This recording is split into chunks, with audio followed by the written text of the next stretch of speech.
اور ٹیوشن پڑھاتے ہوئے اس کی یہ نیت تھی کہ میں اس کو اللہ کی راہ کے لیے کر رہا ہوں. تو اس نے جو 1 مہینہ ٹیوشن سارے پڑھائی، اس کے سارے اعمال، اس کی آنا جانا، اوقات کو خاص کرنا، پڑھانا، وہ سارے اللہ تعالیٰ کے لیے تھے، اور اس میں وہ سارے اللہ تعالیٰ کی کے ہاں ایک عبادت کے طور پہ وجود پذیر ہو چکے ہیں. لیکن اس نے پڑھانے کے بعد اس کو ایک محسوس ہوا کہ یار مجھے پیسوں کی کچھ ضرورت ہے، اور اس کو ایسا محسوس ہوا تو وہ یہ اپنے ذہن میں تصور رکھتا ہے کہ اگر میں وہ جو پچھلے مہینے میں نے ٹیوشن پڑھائی ہے اس پر میں اگر پڑھانے والوں سے معاوضہ بولوں کہ آپ مجھے اس کے بس کچھ پیسے دے دیے تو وہ مجھے دے دیں گے، اور بس ہاں کیا اس میں میرا ثواب چلا جائے گا لیکن وہ پیسے مجھے مل جائیں گے. تو میرا سوال یہ ہے کہ کیا وہ اس کے لیے یہ چیز کرنا جائز ہوگی کہ نہیں ہوگی، کیونکہ اس نے پہلے وہ چیز اللہ کے لیے کی ٹھیک ہے تھی، ٹھیک تو ہے وہ ایک ٹھیک ہے عبادت کے طور پر اللہ تعالیٰ کیا عبادت کے طور پہ وجود پذیر ہو چکی ہے. تو اب اگر اس پہ وہ پیسے کا مطالبہ کرے سوال گا تو واضح کیا ہو گیا یہ آپ کا. اس طریقے کا گناہ بن جائے گا کہ نہیں، یہ کوئی گناہ کی بات نہیں ہے. وہ اگر سمجھتا ہے کہ اسے اب معاوضے کی ضرورت ہے اور اس نے مانگ لیے ہیں تو وہ لے لے. نہ پہلے معاوضہ لینا کوئی ناجائز چیز تھی، نہ اب مانگنا کوئی ناجائز بات ہے. باقی اپنے رب کے بارے میں حسن ظن رکھیے. وہ پروردگار آپ کی نیت پر اگر آپ کو اجر دے چکا ہے تو کیا بعید ہے کہ آپ معاوضہ بھی لے لیں اور وہ اجر بھی آپ کے یہاں لکھا رہے. تو اس میں بدظنی کی کیا ضرورت ہے؟ اللہ سے اچھی توقع رکھیں. بالکل، بہت شکریہ سر. اگلا سوال ہم لیتے ہیں ایزابیل سے. ایزابیل اپنا سوال پوچھ لیجیے.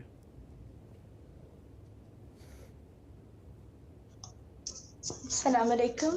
وعلیکم السلام. My question is regarding the Christians and the Mushrikeen. So we see that the Mushrik is a person who associates a partner with Allah, and the Christians, they also associate partner with Allah, although their shirk is just like the people in Wahdat al-Wujud, the way they do it. So my question here is, what is the difference between a mushrik, a kafir mushrik, an infidel mushrik, and Ahl Kitab mushrik? Because we have seen that in the Quran, in a particular era, Allah has permitted the Muslim men to marry the women of the Ahl Kitab. Yeah. And they are also committing the shirk, just like the infidel. All right. So I would like to know. So we understand the your question. difference, please. Thank you so much. Understand you. Yeah. جتنے بھی گناہ ہیں ان میں اگر کوئی علمی نوعیت کا گناہ ہے تو اس میں یہ سوال پیدا ہو جاتا ہے کہ کیا گناہ کرنے والا اس گناہ کا شعور رکھتا ہے اور اس کا اقرار کر رہا ہے اور پھر ارتکاب کرتا ہے. تو شرک کے معاملے میں بھی ایسے ہی ہے، بدعت کے معاملے میں بھی ایسے ہی ہے. اس میں 2 جماعتیں بن جائیں گی. ایک وہ لوگ ہوں گے جو کہیں گے کہ اللہ تعالیٰ نے یہ دنیا بنائی، وہ اس کائنات کا خالق ہے، لیکن اس نے خلق میں بھی اور امر میں بھی کچھ دوسرے لوگوں کو شریک کیا ہے. وہ شرک کو بطور دین کے پیش کریں گے، جیسے کہ ہندوؤں کے بہت سے مذاہب ہیں جو اسی حیثیت سے پیش کرتے ہیں کہ اللہ تعالیٰ کی ذات کے ساتھ کچھ دوسری ہستیاں بھی شریک ہیں اور وہ اس کائنات کا نظم چلا رہی ہیں. عرب کے مشرکین بھی یہی مانتے تھے. یعنی وہ یہ کہتے تھے کہ اللہ تعالیٰ نے اپنے کچھ شرکاء بنائے ہوئے ہیں، کچھ لوگ اس کے شریک ہیں. تو اس طرح کے لوگ اپنے شرک کے مقر ہوتے ہیں، اقرار کرنے والے ہوتے ہیں. دوسرے وہ لوگ ہیں کہ جن کے بارے میں ہم سمجھ رہے ہوتے ہیں کہ وہ شرک کرتے ہیں، وہ اس کو مانتے نہیں. اس کو کہا جاتا ہے تعویل کرتے ہیں. یعنی وہ اپنی بات کا کوئی ایسا مطلب بیان کر کے اس پہ مطمئن ہوتے ہیں جس میں ان کے خیال کے مطابق کوئی شرک نہیں ہوتا. جیسے ہمارے خود مسلمانوں میں بہت سے فرقے ہیں جن کے بارے میں ہو سکتا ہے میری رائے، آپ کی رائے یہ ہو کہ یہ تو صریح شرک ہے یا بدعت ہے، لیکن وہ اس بات کو ماننے کے لیے تیار نہیں. تو اہل کتاب کا معاملہ بھی یہی ہے. ان میں سے یہود تو ادنا درجے میں بھی قبول کرنے کے لیے تیار نہیں ہے. نصارہ کا بھی یہی معاملہ ہے. قرآن مجید ان کو یہ کہتا ہے کہ تم شرک کرتے ہو. وہ جب تک اس کا اقرار نہیں کر لیں گے اس وقت تک ان کے ساتھ وہ معاملہ نہیں کیا جا سکتا جو شرک کا اقرار کرنے والوں کے ساتھ کیا جاتا ہے. اس طرح اللہ تعالیٰ نے ہمیں ایک بڑی غیر معمولی تعلیم دی ہے، اور وہ یہ ہے کہ ہم کسی مذہبی غلطی کو غلطی کہیں گے، لیکن فرد پر اس وقت تک حکم نہیں لگائیں گے جب تک وہ اس کا اقرار نہیں کر لیتا۔ صحیح بات ہے۔ تو یہ تعلیم دی، کہیں گے یہ غلط ہے۔ جی بہت شکریہ سر۔ یہ فرق ہے دونوں میں۔ جی بات واضح ہوئی۔ ہم شازیہ اشرف سے پھر سے سوال لیتے ہیں۔ شازیہ اپنا سوال پوچھ لیجیے۔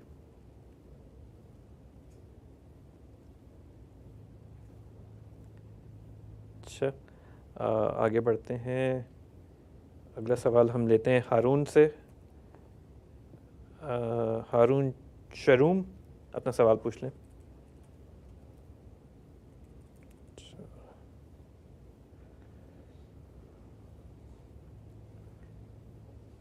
فاکر اسفندیار اپنا سوال پوچھ لیجیے۔ السلام علیکم غامدی صاحب۔ وعلیکم السلام۔ وعلیکم السلام۔ غامدی صاحب میرا سوال ایک معراج کے حوالے سے ہے۔ جب رسول اللہ صلی اللہ علیہ وسلم گئے تھے ہر آسمان کی طرف، جب وہ بڑھتے تھے تو ہر آسمان پہ ان کی ایک ملاقات ہوتی تھی رسول سے۔ جیسے تیسرے آسمان پر اگر عیسیٰ علیہ السلام سے ملاقات ہوئی، آگے جا کر موسیٰ علیہ السلام، ابراہیم علیہ السلام، تو کیا یہ اس کو میں کیسے سمجھوں؟ کیا یہ ایک رسول کی دوسرے رسول پہ فضیلت کا بیان ہے، یا یہ اس آسمان پر اس رسول کی بادشاہی کا بیان ہے؟ اس کو کیونکہ قرآن مجید پہ تو یہ ہے کہ ایک رسول کو دوسرے پہ فضیلت دی گئی ہے، اور وہ ایسے بیان ہوا ہے کہ آپ فرق نہیں کر سکتے۔ لیکن تو اس معراج کے جو حدیث میں جس طرح بیان ہوا ہے، اس کا کیا ٹھیک ہے جی، مطلب؟ اگر یہ شکریہ۔ سمجھا دیجیے گا، بہت شکریہ۔ یہ رسول اللہ صلی اللہ علیہ وسلم کا رویا ہے۔ رویا میں چیزیں ممثل کر کے دکھائی جاتی ہیں۔ اس میں یہ بیان کیا گیا ہے کہ کون سے پیغمبر کو آپ نے کس جگہ پر دیکھا۔ اس میں کئی پہلو ہو سکتے ہیں، یعنی اس کی حیثیت کے لحاظ سے بھی، اس کے مقام کے لحاظ سے بھی۔ چنانچہ خود وہ روایت اگر آپ پڑھیں تو اس سے معلوم ہوتا ہے کہ جب سیدنا موسیٰ علیہ السلام سے ملاقات ہوئی تو رسول اللہ اس سے اوپر لے جائے گئے۔ وہاں یہ الفاظ آتے ہیں کہ موسیٰ علیہ السلام کو تردد ہوا کہ میں تو اپنے بارے میں یہ خیال کرتا تھا کہ مجھ سے اوپر کوئی نہیں جائے گا۔ تو اس کا مطلب یہ ہے کہ وہ ایک مراتب کا بھی بیان ہے ایک حد تک، اور یہ قرآن سے خود واضح ہے کہ مراتب میں فرق بھی ہے۔ یہ کوئی علی الاطلاق فرق نہیں ہوتا، بعض پہلوؤں سے۔ ظاہر ہے کہ اللہ تعالیٰ نے ہزاروں پیغمبر بھیجے ہیں، لیکن ان میں جو حیثیت سیدنا ابراہیم کی ہے یا سیدنا موسیٰ کی ہے یا اسی طرح سیدنا مسیح کی ہے، وہ باقی پیغمبروں کی نہیں ہے۔ وہ میرا خیال ہے کہ اسی حقیقت کو مختلف آسمانوں یا مختلف بلندیوں پر آپ کو دکھایا گیا، تو یہ رویا ہے بنیادی طور پر۔ جی، اور مگر ان کے میسج کے حوالے سے ہمیں ان کے اندر کوئی فرق نہیں کرنا چاہیے نا، مطلب میسج تو سب کا ایک ہی وہ ہے۔ تو ہمیں بتا دیا گیا ہے کہ اللہ کے پیغمبر ہیں، سب اسی کی طرف سے آئے ہیں، ہدایت لے کر آئے ہیں۔ دونوں سوالوں کا جواب دیا گیا ہے کہ ان کے پیغمبر ہونے کے بارے میں، ان کی ہدایت کے بارے میں لا نفرق بین احد من رسل، ہم کوئی فرق نہیں کریں گے۔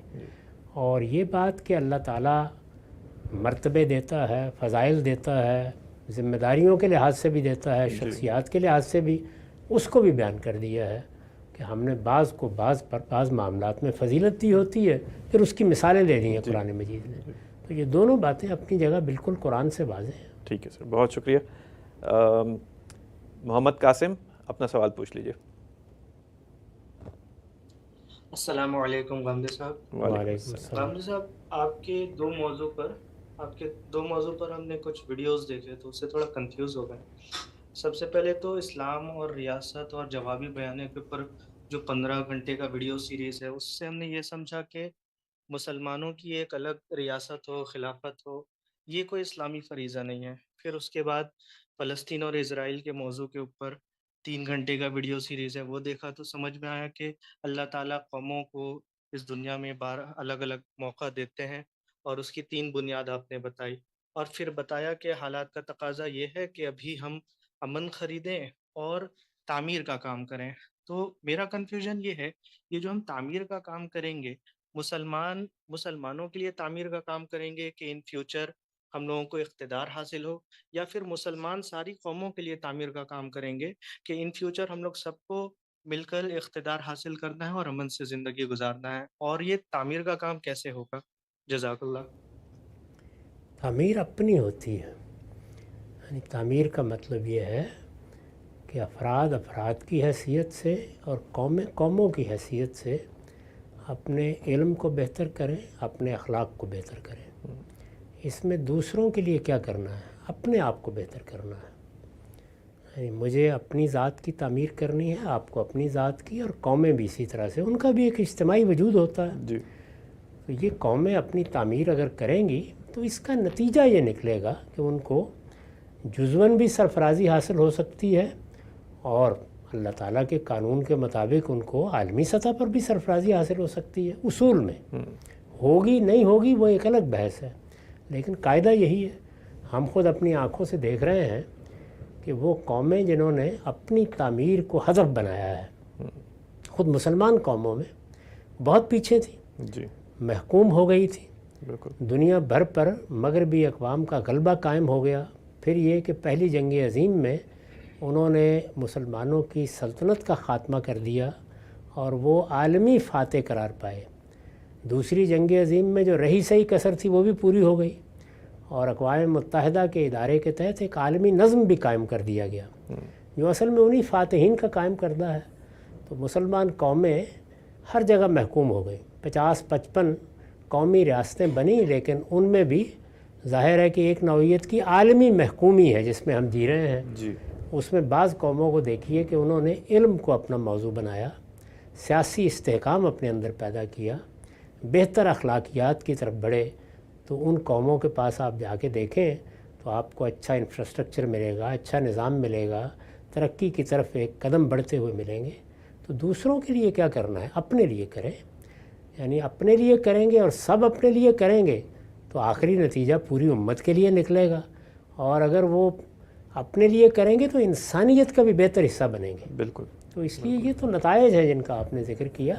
اصل میں انسان اپنی تعمیر کرتا ہے، اپنی تعمیر سے مراد ہے اپنی تربیت کرنا، اپنے اندر اعلیٰ اخلاق پیدا کرنا، اپنے آپ کو رذائل اخلاق سے پاک کرنا، اپنے علم کو بڑھانا، علمی رویے پیدا کرنا، دنیا میں جینے کے اچھے سلیقے سیکھنا، اختلافات کے ساتھ جینے کا کرینہ پیدا کرنا، یہ تعمیر کے کام۔ بالکل، تو یہ ہم اپنے لیے کریں گے اور اپنے لیے کرنے چاہیے۔ ٹھیک ہے سر، بہت شکریہ۔ آگے بڑھتے ہیں، اگلا سوال ہم لیتے ہیں معاذ عرفان امجد سے۔ معاذ اپنا سوال پوچھ لیں۔ السلام علیکم غامدی صاحب۔ آپ کی آواز بہت کم آ رہی ہے، تھوڑا سا زور سے اونچا بولیے گا۔ السلام علیکم۔ جی فرمائیے۔ آواز ذرا بلند رکھیے، میری تو بیماری کی وجہ سے بیٹھ السلام رہی ہے، علیکم آپ غامدی کی تو صاحب۔ ٹھیک ہی جی ہوگی۔ وعلیکم السلام، اب اچھی آ رہی ہے آواز آپ کی۔ میں یہ پوچھنا چاہ رہا تھا کہ قرآن مجید کے اندر آیا ہے کہ اللہ تعالیٰ نے سیدنا مسیح علیہ السلام کے ماننے والوں کو کہا ہے کہ میں تمہیں قیامت تک کے لیے آل یہود کے اوپر یا بنی اسرائیل کے اوپر غالب رکھوں گا یا ان کے اوپر برتری دوں گا۔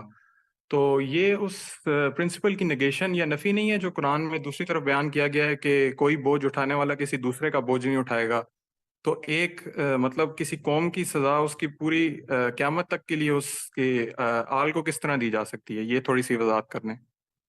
جو دوسری آیت آپ نے پڑھی ہے اس کا دنیا سے کیا تعلق ہے؟ دنیا میں تو ہر آدمی دوسرے کا بوجھ اٹھاتا ہے۔ ایک باپ ڈاکہ ڈال دیتا ہے، پوری نسل بھگتتی ہے۔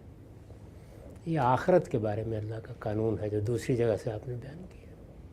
ٹھیک ہے سر، آگے بڑھتے ہیں، اگلا سوال ہم لیتے ہیں محمد مدثر سے۔ مدثر اپنا سوال پوچھ لیں۔ السلام علیکم غامدی صاحب۔ وعلیکم میرا سوال آپ سے ربا کے بارے میں ہے۔ میرا سوال یہ ہے کہ ہماری بات ہے کہ جیسے میں نے آپ کے لیکچر سے سنا ہے کہ ربا یہ ہے کہ جو قرض پہ ہم جو پروفٹ یا منفعت لیتے ہیں یہ ربا ہوتا ہے۔ گورنمنٹ یا بینکس کچھ بانڈس ایشو کرتی ہے گورنمنٹ کے بہاف پہ، جو کہ زیرو کوپن بانڈس کہلاتے ہیں، وہ فیس ویلیو کے اوپر کچھ پروفٹ نہیں دیتے بلکہ وہ ڈسکاؤنٹڈ پرائس ہوتا ہے، یعنی کہ کسٹمر جو پروفٹ ارن کر رہا ہوتا ہے وہ ڈسکاؤنٹڈ پرائس اور فیس ویلیو کے درمیان جو ریٹرن ہوتا ہے وہ پروفٹ ارن کرتا ہے۔ تو اس طرح کا پروفٹ جو یا ریٹرن جو کسٹمر ارن کر رہا ہے